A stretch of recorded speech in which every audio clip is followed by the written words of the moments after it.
Be Master of the Mood by Neville Goddard, April 10th, 1964. Tonight's subject is Be Master of the Mood. First of all, I want to thank you for your perfectly wonderful letters. Another windfall this week. One gentleman enclosed 8 pages thick. Another, 6, a lady 2, and so it goes. Perfectly marvelous, really. The gentleman with 8 said he only started coming here when I returned this past November and gave me this perfectly wonderful epistle. Tonight we will tie them in, not all of them, we can't use all, but tie a few with the deep part of the story, which is taken from the 42nd Psalm and how we read the Bible. First of all, we are told the threefold cord is not quickly broken. The first strand is that which anyone who can read will discover when they read the story. What you can't read, you can listen to the story, and the one who can read it for you can tell you. If he can tell it with understanding so you understand the story, that's one strand. Then there's a second strand, for that is simply a story, but it's secondary to his meaning, and you try to extract the meaning of the story told. Then you must put it to the test because you are the operant power. If you can take what you extract or think you've extracted and test it and it proves itself in performance, you have the second strand. And the third comes by revelation, and you'll find every passage of the Bible autobiographical.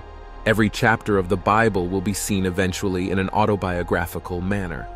So we'll take the 42nd tonight and show you how it is seen after one has had the experience as an autobiographical chapter. He's experienced it. On the surface, it's called a maskil. Well, a maskil. There are 13 maskils in the Psalms. This is the second of the 13 so-called. A maskil is simply special instruction, that's really what it is. Unlike all the other Psalms, read the maskil. You'll find that they are telling you something very, very deep. And don't let go, just read it and ponder it, and simply scrutinize it carefully, for it has something very profound in it. That's a maskil. Take the psalm, a psalm of loneliness, and here it is trying to give us instructions concerning the overcoming of loneliness. So here, as you read it, everyone suffers eventually, if not in the past or today. Sometime in one's life, they have a sense of loneliness, where it may be through the loss of some human company. But in this case, it isn't. For the beginning of it is a thirst for God that nothing in this world can satisfy but an experience of God. You could be among millions of people, and he's alone because he can't be entertained by things outside of himself. He wants to find God. And so, here in this thirst, he said, "As the hart panteth after the water brook, so panteth my soul after thee, O God." My soul thirsts for God. When will I come and behold the face of God? My tears have been my food day and night, while men say to me, and they say continually, "Where is your God?" Psalm 42, 1, 3. And so, here is this bruised body, as it were. The scoffers knowing his interest in God, his belief in God, and he can't prove the existence of God, and they throw it up at him.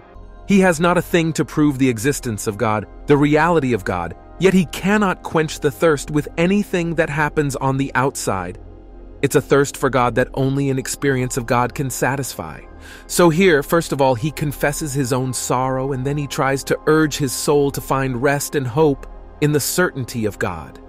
But he himself is not sure of this reality of God. He believes in God. He hasn't had the experience of God, so he's urging his soul to really find rest and hope in the reality of God. So he makes the statement, "Hope in God," after he tells himself, "Why is this soul of mine cast down? Why art thou cast down, O soul? Why are you disquieted within me? Hope in God, for yet again I will praise him, he who is my help and my God." Then he gives us a cue. If you can take tonight, as one of my friends said in a case history, maybe totally unaware of what he did, but he was using this psalm.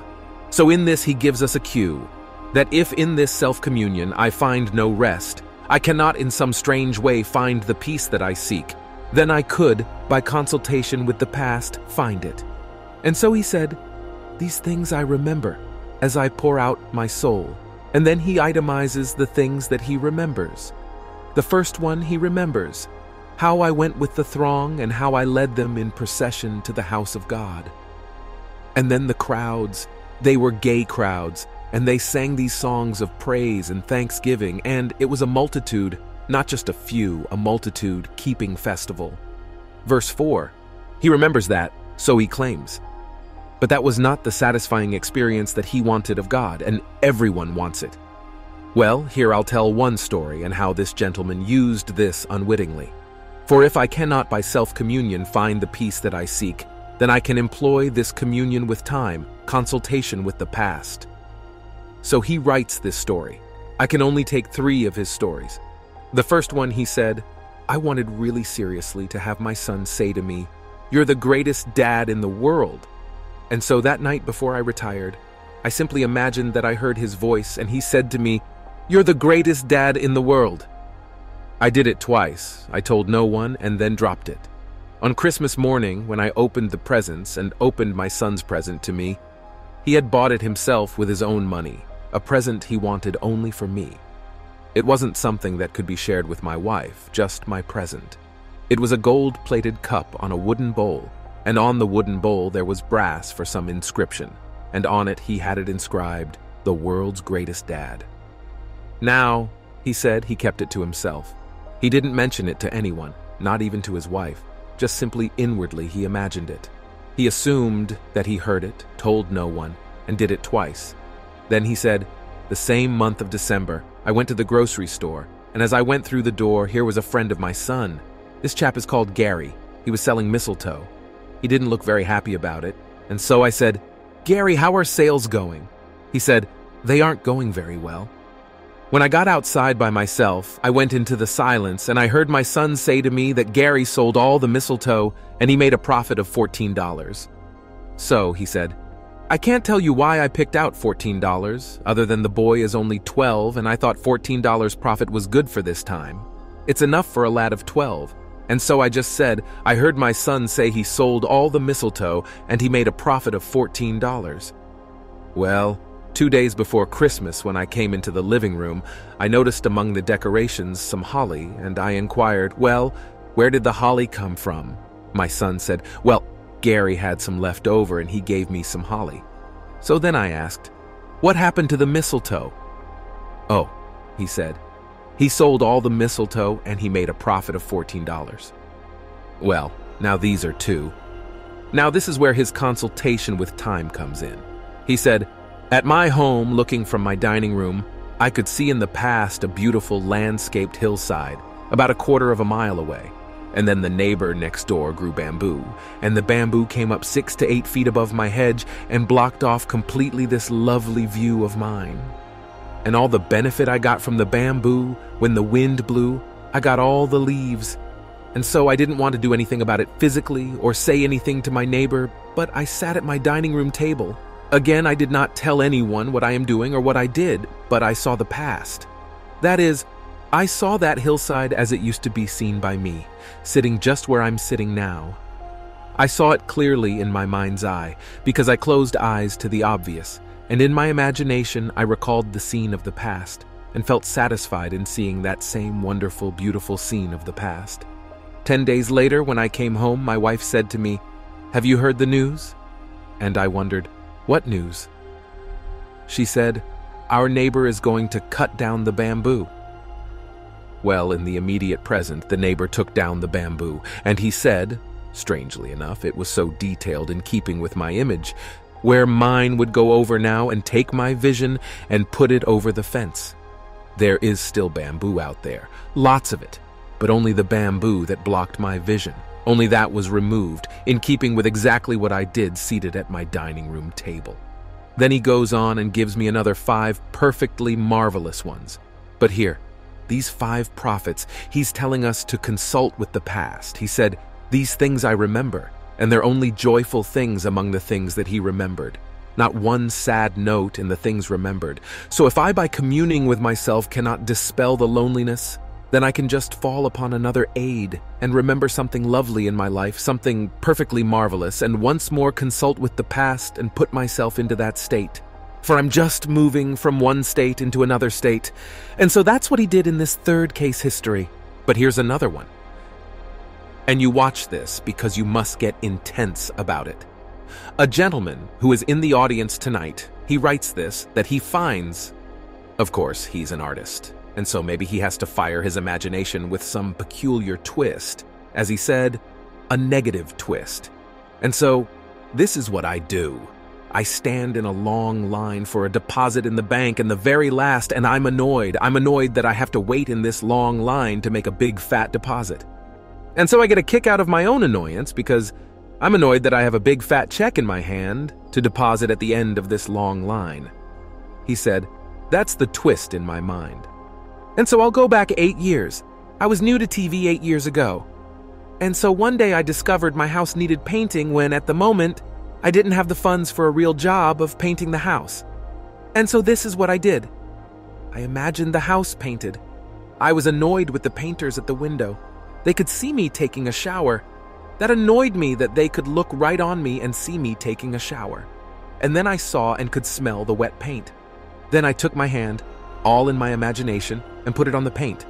I didn't trust the sign, and it was wet. So I got more annoyed that I had paint on my hands. Well, he said, the very next morning after I did this, I had written a pilot which was under consideration back east. So I called my agent and I asked the agent if he had any news about the pilot. He said, no, but I was just about to call you because he mentioned this person by name. He just called me and asked me if you would take $21,000 cash for your residuals.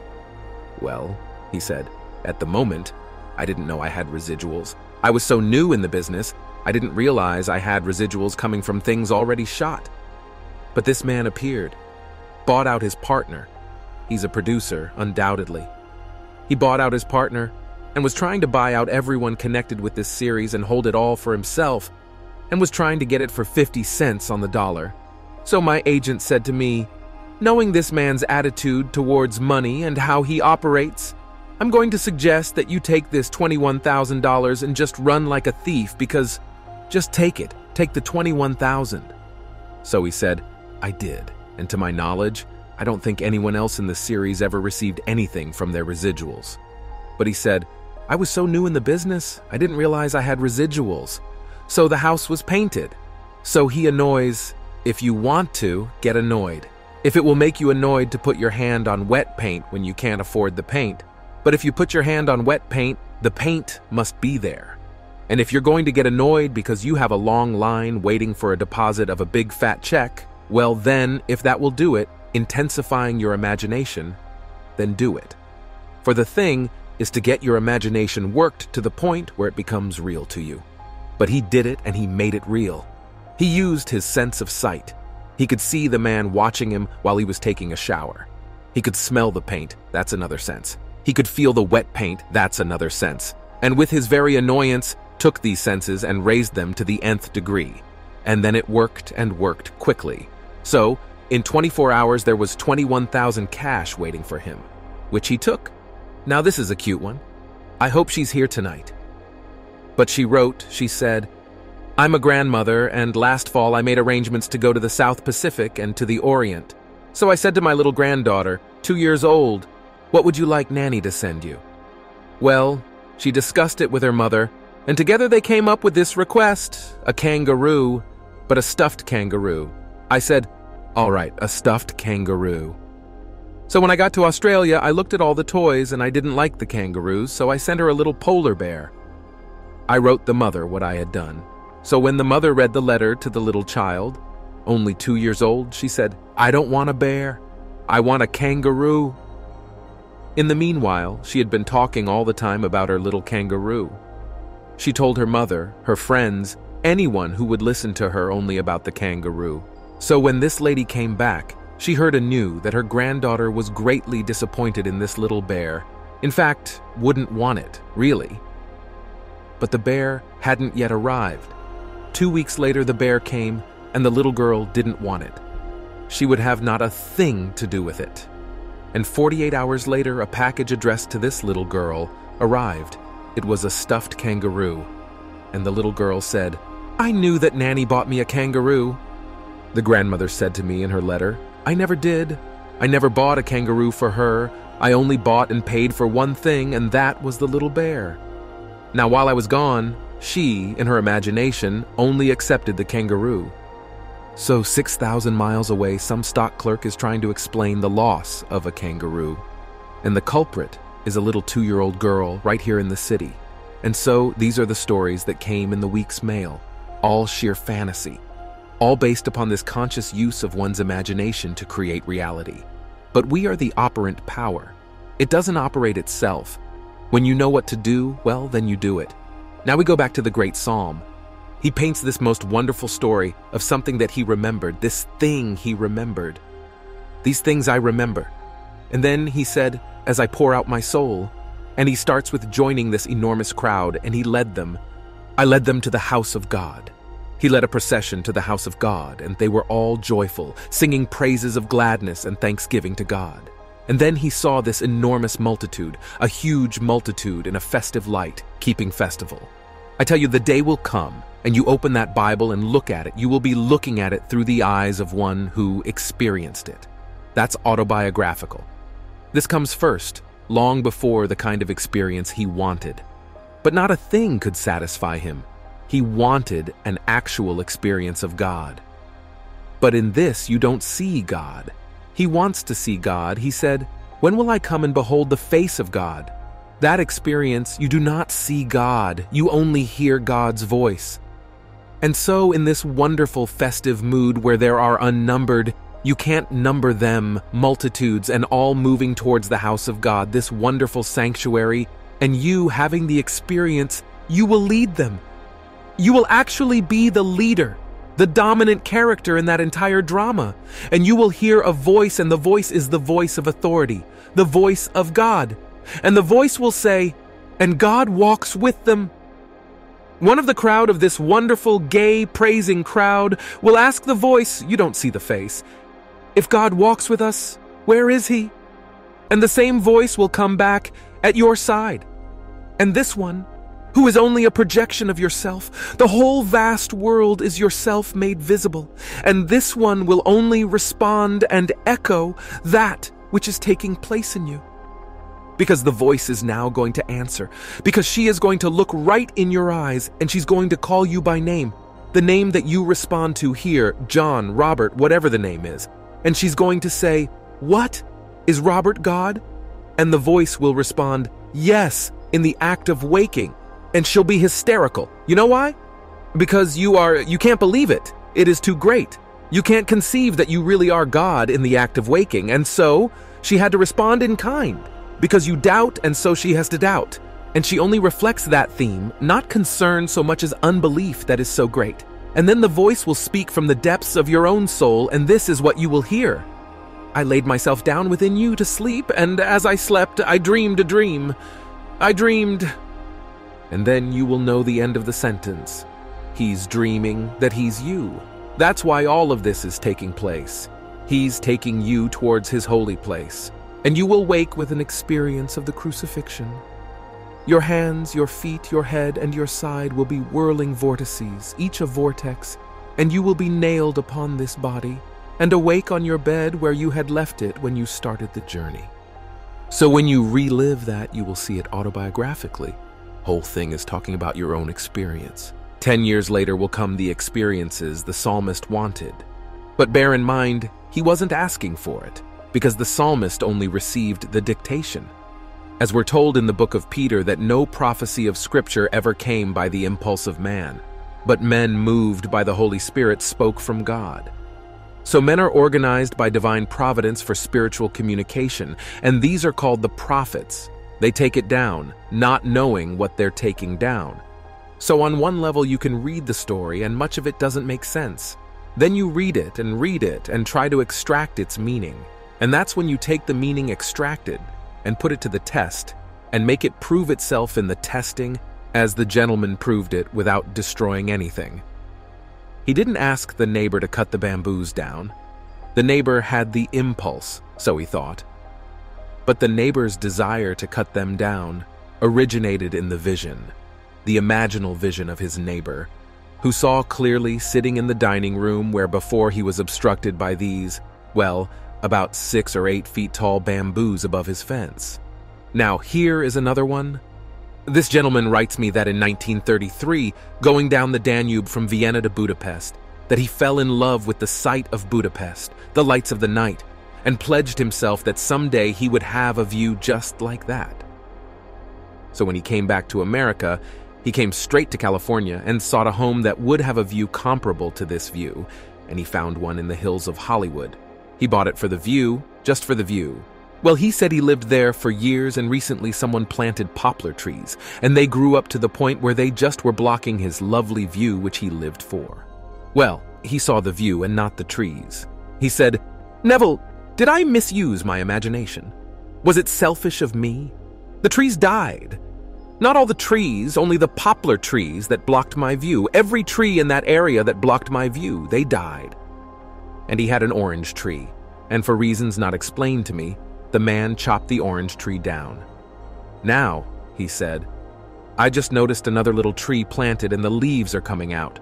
But knowing what I did with the poplar trees, I'm not concerned."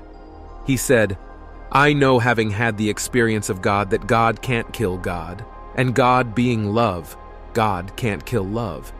It only rearranges the furniture of the mind and lets something come in to conform to the structure of my imaginal act. For you can't kill love, and God created all things, as we are told. Never would you have made anything had you not loved it. And so you don't kill the tree when you burn the tree. You don't kill anything as you think you destroy it, really." So that was blocking his view, and this thing in his mind's eye was so vivid when he came down the Danube on his way to Budapest. And that vision of Budapest was to him so thrilling that it influenced his choice of a home. Then to have someone block it, he couldn't stand it. So he too went forward and communicated with the past. He saw the city as he always saw it. He would have no trees block it, and so they died. He didn't ask the man to cut them down. And that could have been an argument, because they grew on the man's property, not his property. That could have started some unpleasant conversation. And so, without asking anyone's permission, he saw clearly that clear, wonderful vista that he's always enjoyed. So when you go back and when you read it, see it in 3 levels, like the Ark. The Ark is built on 3 levels. On the lowest level is where man's senses with intelligence can read the story. But bear in mind that the story is like a dream, for these were taken down practically in a dream state. And so every dream is a parable, for these are all parables. But the story is secondary to the meaning of the story, so you get the meaning. Don't change one word of the story as it is. If it's a good translation of the original text, leave it, for you're going to experience it, and that's the depth. One day you will experience this enormous journey toward the house of God, and you will hear the voice, and you will know with a thrill you've never known before who you are. For you are destined to awake as God, for the voice will say, "Yes, God," in the act of waking. Then the voice will speak to you from the depth of your own soul, and you will hear it and pass through the sensation of being nailed on this cross of flesh and blood. Then will come all the others, for you are told, "Now we're going to go up to Jerusalem, and all that is written about the Son of Man will be accomplished. I am going to Jerusalem." That's where you're headed when you find yourself in this enormous crowd, and all that is said of the Son of Man, that's you, will be accomplished as you start this journey. By the time you get there, it is all accomplished. What was accomplished there in that grand city? Its birth. Weren't you resurrected there? Who was resurrected there? That's where he's resurrected. And was it there that you saw David? It was David. It's called the City of David. And all these things will unfold within you. But here, on this mastery of moods, it is so important that you actually observe yours and use anything to get out of a bad mood. But anything at all. If you want to use an irritation, like you're in a long line waiting to put in a huge big check, use it as an irritant if that is going to get you out of the mood of want into the mood of affluence. Because if you can deposit a huge big check and annoyance goes with it, just be annoyed. Not a thing wrong with that. And so you want to have it painted, and you can't afford it. And then you put your hands on wet paint, and you get annoyed. Then put your hand mentally on wet paint, and get annoyed. And so he has that quirk. And so he's creative. And yet maybe he needs that peculiar quirk of negation to spur his imagination to create. Maybe he does. But if you can use that, that's a contribution of that to each who will accept it, to bring here and share with me what they did. And then you can use that and apply that to business. If something annoys you in business, it's so big that you didn't have time to handle it, would something annoy you? And so you take this and apply it wisely. It's a simple technique. But I tell you the story of the lady who sits for 1 week and bathes herself emotionally with the feeling that she had security. But I have security!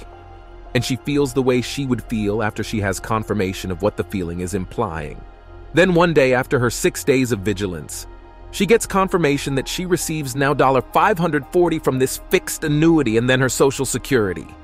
For she's entitled to it, so together she has over $600 a month for the rest of her earthly days. She just spent the winter in Barbados. She called me long distance. She called me this past week to bring me news of the family in Barbados. And that was an extra gift that didn't come out of her $600 a month, because she couldn't afford that for the time she spent in Barbados. But he who gave her this money, that pays $540 a month, said to her, "I'm going to give you for a Christmas present your 2 months in Barbados, and that would mean I'm going to pay all expenses, including your hotel and your transportation." So that was additional. She has accepted that way of living now. And this lady before this never earned more than $75 a week at any time in her life. Now that was a mood. That was a controlled mood. She was simply a receptionist in a beauty parlor. And so before she left for work in the morning, she took her morning tub, as she told me. And while seated there, she would feel the way she would expect to feel after she had confirmation that she had financial security. She bathed in it, as it were. Then on Saturday night of that very week, she was informed by this man who did not entertain this thought until Wednesday of that week.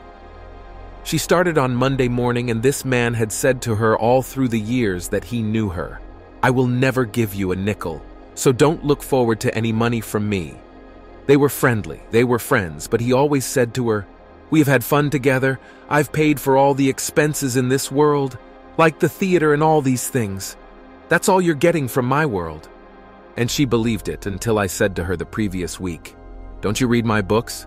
Go back and read the story of a lady in the book called The Law and the Promise and turn to the chapter called Moods."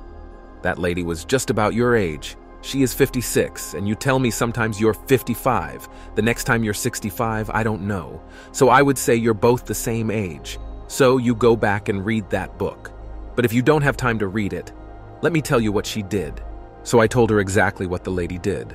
This is now on a weekend. The following Monday morning, she began to put it into practice. So I made it very, very clear to her. You are the operant power. Knowing what to do and doing it are two entirely different things, so she did it religiously for 5 mornings. On Saturday night, he said to her, "I don't feel like going out to dinner tonight. Suppose we have dinner sent upstairs." And so they had dinner sent upstairs. And then, he told her, "I took one look at you Wednesday night, and I said to myself, calling himself by name, 'It's later than you think.'" So the very next day, he went down to his factory in Pennsylvania, called in his legal department, and said to them, "I don't want any ifs, ands, or buts. I don't care what it costs. I want so much money, $540 a month paid to this lady, and I want it now. I don't want it next year. I want it to start immediately." So he figured out all that it would cost after the lump sum of money. He said, "But your taxes alone will be $28,000. I don't care. It must be tax-free. This gift is a tax-free gift, so add the $28,000 to it, whatever it costs for this lady's age to receive for the rest of her earthly days. And furthermore, the money is a gift in the sense she does not have to pay it back to my estate, should she precede me in death. She can throw it away. She can will it to a kennel. She can will it to anyone she wants in this world. It is her money, but she cannot touch the principal while she lives. I put that proviso only to protect her because I know when someone has that sort of principle, someone will know of it and then get it from her. So that is one proviso. She cannot dispose of principal while she lives, but she can give it away or tear it up in a will of hers when she's gone from this world. And so he paid the $28,000 extra to make it tax-free gift. That's a mood. If you haven't read that chapter, it's the chapter called Moods in the Law and the Promise. You catch a mood. And what would the feeling be like were it true? Well, then ask yourself the question, suppose I had so-and-so. Well, what would the feeling be like if it were true? Then you catch the feeling, And you put on that feeling as you would wear a suit of clothes. You know, if you really put on a new hat for the first time, you think nobody knows it's new, but you think that everyone knows it, and you feel uncomfortable in that hat until you wear it. Well, the feeling of affluence when you don't know what it is so new a feeling that you feel just as uncomfortable in that feeling as you do with a new suit on. You walk down the street, and a man buys a new suit for the first time. He has to walk around in it for a little while, and he actually has the mood that everyone knows it's new. He feels uncomfortable in that new suit until he breaks it in like a pair of new shoes. Nobody really knows or cares if you have a new suit, but you care and you know and you wear it until it seems natural. Well, you wear a mood until it seems natural, and when it seems natural, it has taken root and it will grow and bear fruit in your world. So these are the moods. You can make a mood very natural in a little while, but you must wear it. And so you just dwell upon it and see how you read the Bible, and each chapter is telling you that below the surface is a message for you to increase your joy in this world. Don't change it. Leave it just as it is. And one day you're going to experience that message in the depths of your soul. For who, on looking at the 42nd Psalm, would think for one moment that it's self-communion that's done it? So he communes with himself in this psalm, and it didn't work. He communed with himself, but he didn't feel the relief that he sought. And then he took up time, past time, and then he said, "These are the things I remember." And then there was a joyful remembrance. Everything about it was happy and joyful. He tuned in on it and said, "I will seek and praise the Lord, even though at the moment the soul cannot, and the soul is cast down. Why are you cast down, O my soul, and why are you disquieted within me?" Then asks you to have hope, hope in God, and then try to repose and try to find some rest in this hope. Because first of all, he asks you to hope in God long before you hear him, or you see him, or experience him. And then try to find rest in that hope and that sympathy of God, and someday you will. So I never despair when someone tells me he's an atheist. Makes no difference. One day, he will have the experience of God. And it doesn't make any difference now what's said after the experience of God. Khrushchev will one day experience God. Stalin will one day experience God. And in the end, all of their hands dripping in blood will be washed clean. No matter what he's done, it will all be washed clean. But today he brags about the fact that there is no God. He says there is no God, therefore it makes it so.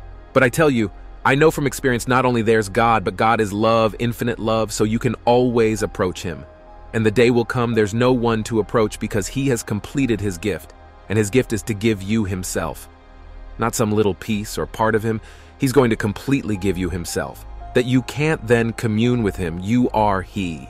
It's self-communion from then on, and yet it doesn't rob you of the joy of knowing that infinite presence that once embraced you and made you one with himself. And you knew by that experience the joy of wearing the divine form of light.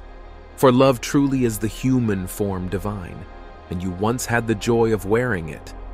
And you know, although you can't see it and mortal eye can't see it, still it will never detach from you.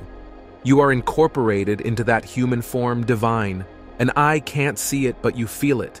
And you've never been, I would say, at any time unaware of the fact that you wear it. From the very moment you are incorporated into it, you are fully conscious of the fact that you wear this form.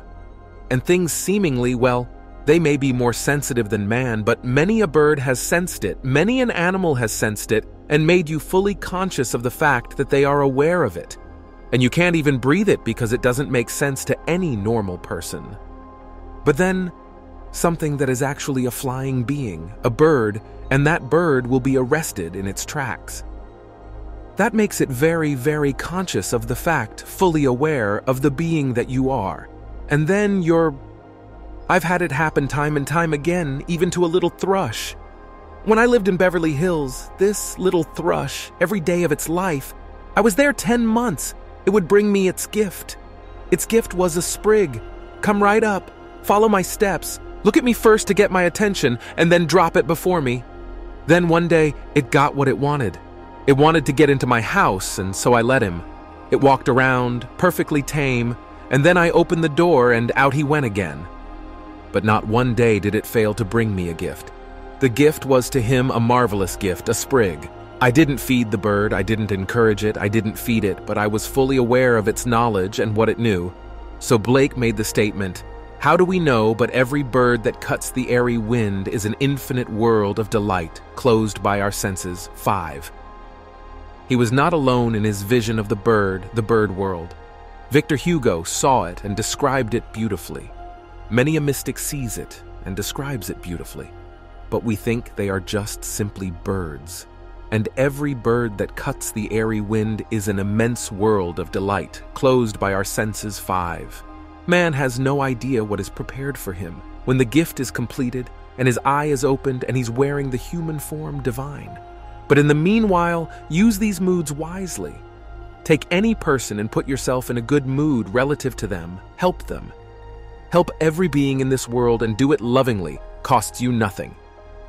Get into the mood that someone told you good news concerning himself. Wonderful news. And don't wait for confirmation. Believe in the reality of that imaginal act and go your way. There's a lady tonight in this audience. I haven't seen her in the longest while. In fact, I often encourage her not to come. She comes alone, comes from a far distance, and she finds driving at night not the easiest thing in this world. But I know this problem because her husband had it, and every medical doctor confirmed the other doctor that this open wound in his side could never heal. It could never heal. He'd been going back to the hospital from time to time for further treatment, but everyone assured him that it would never heal. No tissue would grow, none whatsoever. 2 months ago, she said to him, "Now look here, let us stop this nonsense. You and I know this principle, we know how it works. You look into my eyes and you see the expression on my face when I know that that thing is cured. And I'm going to see on your face when you tell it." And he went to work doing it, and he did it daily. This was religious practicing. He said to her here recently, "I've got to go to the hospital. Call up and make a date for me today. This thing will not stay in my side." So they made a date, went to see the doctor, the family doctor. He took a look at it. "Why isn't this remaining in the side?" Then he examined it, x-rayed it. He said, "This is a miracle. No one is going to believe this, but tissue has grown, that's why it can't remain in. And you don't need any operation to clean up what is there now. We can leave it just as it is. The tissue has started to grow in the most marvelous way, and not a thing can remain in there because the tissues will push it right out. It's all growing." And he's had that like a thorn in the side of Paul, a constant reminder of his own mortality. Now the doctors saw it and the x-rays confirm it. There's a new case history. Well, isn't that marvelous? All by the use of imagination. So I ask you to simply treat it naturally but seriously and believe when I tell you that an imaginal act creates the fact. And all day long, you and I are creating all the confusion in the world or the joy in the world, depending upon what we experience. Just like the little girl 6,000 miles away simply caused some person to fill an order that wasn't there. That's exactly what she wanted, and it came. So I'll hold the other stories for the next time. But still, because I have so many now, don't stop. Write them and write them and write them that I may share them with everyone who comes here. I want them by the hundreds. I have a few more weeks left, and I still want as many as I possibly can get confirming the truth of what I'm talking about here. Now, let us go into the silence